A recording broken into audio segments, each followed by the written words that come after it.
현재 성공회 대학에서 신약성사 그리고 또 뭐 영화에 대학에서 가르치기도 하고요. 해서 성공회 대학교에서 지금 교수 생활을 하고 있습니다. 비유를 알아보고 있는데 오늘은 그 등불의 비유에 대해서 좀 살펴보도록 하겠습니다. 마르코복음서 4장 21절에서 25절까지입니다. 길지 않으니까 한번 읽어보고 나서 좀 분석을 해보도록 하겠습니다.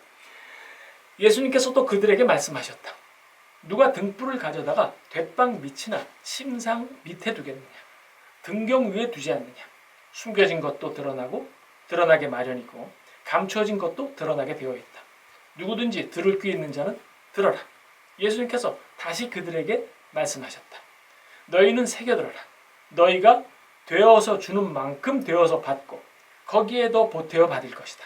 정녕 가진 자는 더 받고 가진 것 없는 자는 가진 것마저 빼앗길 것이다. 라는 거죠. 여기에 보면은 예수님께서 등불의 비유가 있고 그 다음에 이제 되를 해서 주는 그런 비유 두 개가 있습니다. 돛박의 비유죠. 그래서 주제에 따라서 비유들을 묶음집 그렇게 이제 우리가 보실 수 있겠습니다. 자, 그래서 우선 그 첫 번째 비유 이제 돛박 위에다가 등불을 놓는 그런 비유에 대해서 말씀드리겠습니다. 이스라엘의 가옥 구조라는 것은 굉장히 답답합니다. 지금처럼 뭐 2층, 3층 뭐 아주 환기가 잘 되거나 그런 것도 아니고 그냥 흙집을 지어서 뭐 벽돌이죠. 벽돌이 있긴 했습니다. 흙벽돌. 그래서 흙집을 지어서 거기 사람들이 몰려서 사는 겁니다. 거기에는 뭐 따로 방을 구분했다거나 이런 것도 없으니까 거기가 뭐 침실 겸 아니면 뭐 식당 겸 아니면은 뭐 그렇게 거기 놀랍게도 한쪽 구석에서는 이제 그 가축들을 키우고 있었고 그리고 이제 광야성 기후니까 먼지가 많이 들어오지 않겠습니까? 그래서 창문이 있죠. 근데 오늘날처럼 유리창이라는 건 없으니까 가능한 한 창문을 작게 내고 창문 앞에다가 뭐 이제 천 같은 걸 덮어서 들어오는 바람을 막지 않았겠습니까? 그러니까 가옥 구조라는 게 그렇게 형편없으니까 집 안에 들어가면은 굉장히 어둡습니다. 어두우니까 방법은 뭐냐? 낮에도 등불을 켜놔야 하는 거죠. 그런데 지금이야 뭐 좋은 기름이라든가 이런 것이 있을 수 있지만은 유대인들이 그 당시에 사용하던 기름이라는 거는 올리브유밖에 없었어요.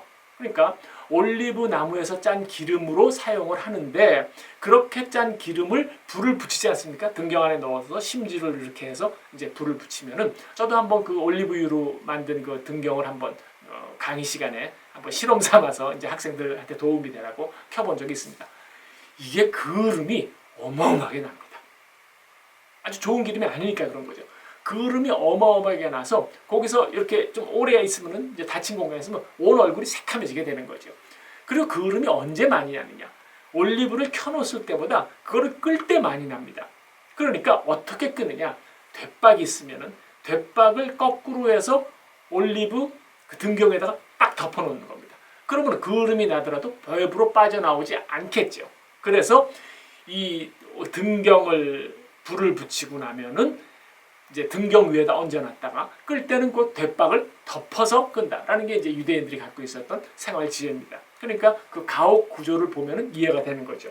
그런데 예수님은 등불을 가져다가 돛박 밑이나 침상 밑에 두는 게 있느냐, 등경 위에 두지 않느냐라는 질문을 할 때는 돛박을 가져다가 돛박은 끄는 데 사용하는데 등경을 갖다가 돛박 밑에 둔다. 그럼 불 켜고 나서 또 끄는 거 아니겠습니까? 아마 이거를 듣고 나서 그 당시 사람들은 예수님의 말씀을 듣고 자기 생각만 익숙한 생활 지혜니까 아마 크게 웃음을 터뜨렸을지 모릅니다. 야, 어떤 바보 같은 사람이 있다. 그 사람이 등불을 킨 다음에 돛박을 덮어놨다. 그럼 사람들이 금방 어두워지지 않느냐? 라고 해서 아마 웃음을 자아내게 했을지 모릅니다. 뭐 예수님이 상당히 유머 감각이 있었다. 저는 그런 생각을 합니다. 그 다음에 두 번째는 이제 돛박에 대한 얘기입니다. 아마 그 처음에 돛박이 나왔으니까 그 다음에 계속 이어서 돛박 얘기를 하신 것 같아요. 이 돛박이 있는데 너희는 새겨들어라. 너희가 되어서 주는 만큼 되어받고 거기에 더 보태서 받을 것이다 라고 하는 겁니다. 이게 실제로 저는 경험을 했습니다.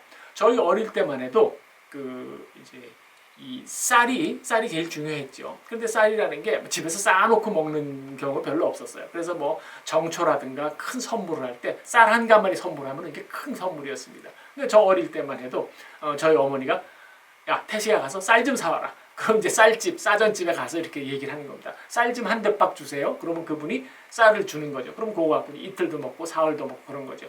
그런데 제가 볼 때마다 그 쌀집 주인이 갖고 있는 후한 인심에 제가 어릴 때부터 아주 감탄을 했습니다.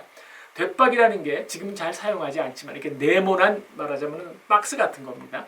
그럼 정확히 한 돛박을 된다. 그러면 쌀을 부은 다음에 이거를 쫙 그 홍두깨로 쫙 그어서 정확히 한 돛박을 주는 게 아니라 그 아저씨는 어떻게 했냐면은 쌀을 넣은 다음에 쾅 하고 한번 칩니다. 그러면 공간이 더 생기겠죠. 거기다가 또 쌀을 쌓아요. 그래서 고봉으로 쌓아서 주는 겁니다. 아주 인심이 후한 거죠. 그래서 어머니는 그분한테 항상 감사를 했습니다. 우리가 한 돛박의 값만 치르지만은 거기에다가 고봉으로 쌓아서 주니까 좀 넉넉한 인심이 있죠. 하느님이 그런 분이라는 거 아니겠습니까? 우리한테 뭘 줄 때는 아주 필요한 만큼만 주시는 게 아니라 더 쳐서 더 많이 주시는 거죠. 이런 하느님의 인심을 표현했다. 그래서 참 이것도 참 예수님다운 비유다라고 생각을 합니다. 물론 이 비유가 갖고 있는 내용은 뻔합니다. 말하자면은 하느님께서 종말 심판에 어떻게 하시겠는가 하면은 너희들한테 돛박으로 쳐서 넉넉하게 주실 것이다. 우리가 생각하는 것보다 훨씬 더 많은 것을 받게 될 것이다. 하느님은 참 후하기 짝이 없는 분이다. 그런데 가령 하느님 눈밖에 벗어난다. 그러면은 돛박이고 뭐고 가지고 있는 사람 것까지 싹 빼앗길 것이다. 역시 종말의 비유죠. 그리고 등불의 비유는 뭐냐면은 등불과 같은 사람이 되어야 하는 거 아니겠습니까? 우리가 살면서 어떻게 할 때 이제 등불처럼 살아야 된다. 그러니까 등불이 갖고 있는 그런 상징성을 보라는 거죠. 이거를 마테오복음에서는 좀 더 극적으로 만들었습니다. 그래서 마테오복음서 5장 산상수훈의 13절에서 16절에 보도 같은 말이 나옵니다. 여기에 나오는 말을 들어보면은 조금 읽어보겠습니다. 너희는 세상의 소금이다. 그러나 소금이 제 맛을 잃으면 무엇으로 다시 짜게 하겠느냐. 쓸모가 없어서 밖에 버려져 사람들한테 짓밟힐 것이다. 너희는 세상의 빛이다. 그리고 등불을 켜서 함지 속이 아니라 등경 위에 놓는다. 그리하여 집안에 있는 모든 사람을 비춘다. 라고. 그러니까 예수님께서 하신 말씀을 약간 다른 맥락에서 마태오는 사용한 거죠. 이 비유를 이 말씀을 통해서 분명합니다. 우리 그리스도 교회는 어떤 데였냐? 사람들이 그 등불을 보고 쫓아오는 교회가 돼야 되는 겁니다. 그러니까 그리스도의 이 교회라는 것은 대조사회, 대척사회가 돼야 되는 거죠. 이 세상에서는 사람들이 그렇게 이상적인 사회를 보지 못합니다. 그러니까 어떻게 하느냐? 예수 믿는 사람들의 그리스도 교회를 보고 나서 우리가 저렇게 해야지. 대안을 제시해야 된다라는 거죠. 그래서 이 비유를 통해서 하느님, 예수님께서는 우리가 그리스도인들이 어떻게 살아서 세상에 빛이 되어야 한다라는 것을 얘기를 하시는 거다. 뭐 그렇게 등불의 비유는 해석할 수 있습니다. 역시 그것을 우리가 듣는 사람에 따라서 다양하게 해석할 수 있는 여지가 있다라는 비유의 특징이죠. 문제는 뭐냐? 우리가 세상에 빛이 되어야 되는데 세상에서도 안 하는 일을 교회에서 하게 되면 어떻게 되겠습니까? 세상 사람들이 빛은커녕 예수 믿는 사람들이 더하더라. 예수 믿는 사람들 절대 쫓아가지 말아라. 이런 얘기를 들으면 얼마나 창피하겠습니까? 다시 말해서 교회는 세상에 빛이어야 됩니다. 대조화 사회가 되고 대척사회, 대안사회가 되어야 됩니다. 예수님께서 등불의 비유를 통해서 우리한테 얘기하고자 하시는 것은 분명합니다. 어떤 사람이 되어야 하느냐. 너희를 보고 칭찬받고 참 멋있다. 이런 사람이 되어야 되지 않겠느냐라는 거죠. 대안사회에 대한 아주 뚜렷한 의지가 이 등불의 비유에 들어있습니다.